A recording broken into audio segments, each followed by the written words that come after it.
এক বাদশা সে তার কর্মচারীকে দেখে, খুব মুত্তাকি পরেজগার একজন কর্মচারী, সে বেশি বেশি আলহামদুলিল্লাহ পড়ে। কেমন আছো? আলহামদুলিল্লাহ। কয় তোমার তো জ্বর। কত? আলহামদুলিল্লাহ। হে পাগলা, জ্বর উঠছে। স্যার আরো বেশি কিছু হইতে পারতো। এইভাবে সব সময় সে শুধু আলহামদুলিল্লাহ কয়। একদিন রাজা অসুস্থ, রাজার শরীর খারাপ। এই খবর তাকে কোনো একজন দিয়ে বলল, রাজা তো আজকে খুব অসুস্থ। এ কয় আলহামদুলিল্লাহ। রাজা ওকে ডাকলো, ডেকে বলে, তুমি কি শুনেছ আমার জাঙ্গুলটা কেটে গেছে, আজকে অসুস্থ হয়ে গেছি? কয় হ্যাঁ স্যার শুনেছি। তো শুই না তুমি কি কইছো? আমার কাছে খবর আছে তুমি তখন নাকি আলহামদুলিল্লাহ কইছো, এতে বোঝা যায় তুমি আমার লগে দুশমনি করো। তখন সে বলে, স্যার না, আমি এই জন্য দুশমনি করি না, আলহামদুলিল্লাহ বলতে বলতে অভ্যাস হয়ে গেছে। যাই হোক, আপনি আমারে মাফ করে দিয়েন। কেন আলহামদুলিল্লাহ কইছে? যদি রাজারে কইতো আপনার তো আরো বড় ক্ষতি হইতে পারতো। তখন রাজা কইতে পারতো, তুমি বুঝে আমার বড় ক্ষতিটাও চাও। তাই কথা বেশি কইয়া বেয়াদবি দরকার নাই। কর্মচারী কয়, স্যার মাফ কইরা দেন, কইয়া লাইছি, অভ্যাস হয়ে গেছে, মাফ কইরা দেন। রাজা কয়, যাও মাফ। তবে শুধু মাফ না, তোমাকে 3 দিন কারাবরণ করা লাগবে। এরপর আমি যাও ছেড়ে দিলাম।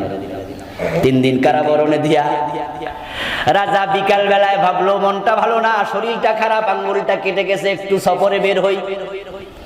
বাগানে সফরে যাবে। সফরে বের হইল ঘোড়া লইয়া। ঘোড়া দৌড়াতে দৌড়াতে অন্যদেরকে পিছনে রেখে চলে গেছে জঙ্গলের একবারে এমন এক জায়গায় যেখানে কিছু উপজাতি বাস করে। আর উপজাতিদের মাঝে অনেক কুসংস্কার আছে। ওই উপজাতিরা ব্যক্তি রাজাকে পাইছে, ঘোড়ার উপরে পাইয়া কয়, তারে ধরো। রাজাকে ধরছে। রাজাকে, আমি অমুক দেশের রাজা। কয়, রাখো মিয়া এসব। দৌড়ে বাড়িতে নিছে, নেয়ার পরে কয়, হাত পা বাঁধ, জবাই কর।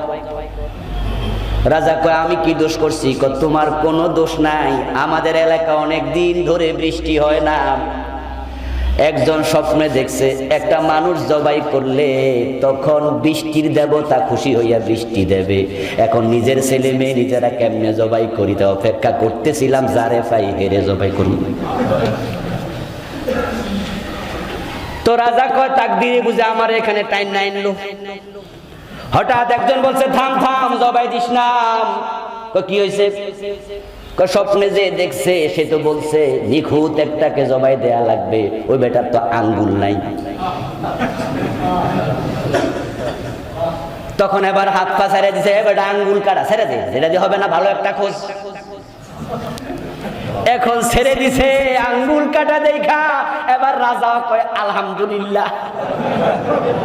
যদি আঙ্গুল না কাটতো আজকে কল্লা কাটতো, ঠিক না? আঙ্গুল না কাটলে কি কাটতো? এখন রাজা কয়, আঙ্গুল যে আল্লাহ কাটছো, তোমার ধন্যবাদ, বাঁচাইয়া দিছো আঙ্গুল দিয়া। এবার দৌড়ায় গেছে রাজা, তার ঘোড়া লইয়া আবার দৌড়ায় বাসায় ফিরছে। ফিরা কয়, আমার কর্মচারীদের ছাইরা দি। আমি এখন বুঝছি হে আলহামদুলিল্লাহ কেন বেশি কয়। হে জ্বর উঠলো কি কয়? কথা বলেন না কেন? চাকরি গেল কি কয়? বিপদেও কি কয়? হে যে বেশি বেশি আলহামদুলিল্লাহ কেন কয়? এখন বুঝছি, কম্পেয়ার কইরা কয়। এখন গেছে খবর লইয়া, ও বেটা তোর 3 দিনের জেল দিছে। রাজা কয়, তুই মুক্ত। হে কয়, আলহামদুলিল্লাহ।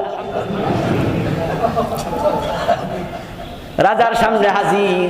রাজারে এবার লোকজন বলতেছে, জেলের যারা দায়িত্বশীল তারা কয়, হে যখন জেলে ঢুকাই, হে ঢুকার সময় আলহামদুলিল্লাহ কইছে, খবর শুনেও কইছে আলহামদুলিল্লাহ। রাজা কয়, তুই এই ব্যাখ্যাটা একটু দে। তখন হে কয়, রাজা ঢুকার সময় আলহামদুলিল্লাহ এই জন্য বলছি, আপনি আমার মাত্র 3 দিনের জেল দিছেন, আপনার যে ক্ষমতা 1 বছরের জেলও আপনি দিতে পারতেন। তা বুঝলাম, কিন্তু সারা ভাই আলহামদুলিল্লাহ কেন কইছ? তার একমাত্র কারণ, যদি আপনি আমারে জেলে না দিতেন তাহলে তো আমারে সাথে লইয়া যাইতেন। কথা বোঝেন নাই? তো আঙ্গুল তো আপনার কাটা, আমার আঙ্গুল তো কাটা নাই, হে তারা আপনার বদলে আমারে দিত। ঘটনা সত্য না মিথ্যা আমাদের জানা দরকার নাই, কিন্তু এর মাঝে শিক্ষণীয় আছে না নাই? এই জন্য আল্লাহর বান্দারা বন্ধু, যদি আমরা নেয়ামতের প্রশংসা করার পরেও নেয়ামতটা চলে যায়, আপনার সন্তান জন্ম নিছে, আপনি আমার ওয়াজ শুনে আলহামদুলিল্লাহ পড়লেন, আলহামদুলিল্লাহ আলহামদুলিল্লাহ, আল্লাহ একটা ছেলে দিছো, আলহামদুলিল্লাহ, এমন ফরা ফরেন আগের চেয়ে 50 গুণ বাড়াইয়া দিছেন, কিন্তু সপ্তাহ পরে মইরা গেছে, এবার কোন হুজুরের ওয়াজ মিছা? হুজুর তো বলছে, আল্লাহর কোরআনে আছে, শুকরিয়া করলে নেয়ামত বেড়ে যায়, আমার ছেলে তো মরে গেল। আপনি ঈমান দুর্বল করবেন না, হতে পারে এই সন্তানের মৃত্যুর মাঝেও কোনো কল্যাণ আছে। এই জন্য আমরা উঠতে বসতে, হারাইয়া না হারাইয়া, খুশিতে হাসিতে, অসুস্থ সুস্থ সব সময় প্রশংসা করব কার? বেশি বেশি আলহামদুলিল্লাহ পড়বেন তো ইনশাআল্লাহ। হ্যাঁ, রাসূল বলছে, মা শাকারাল্লাহ আব্দুন লাম ইয়াহমাদ।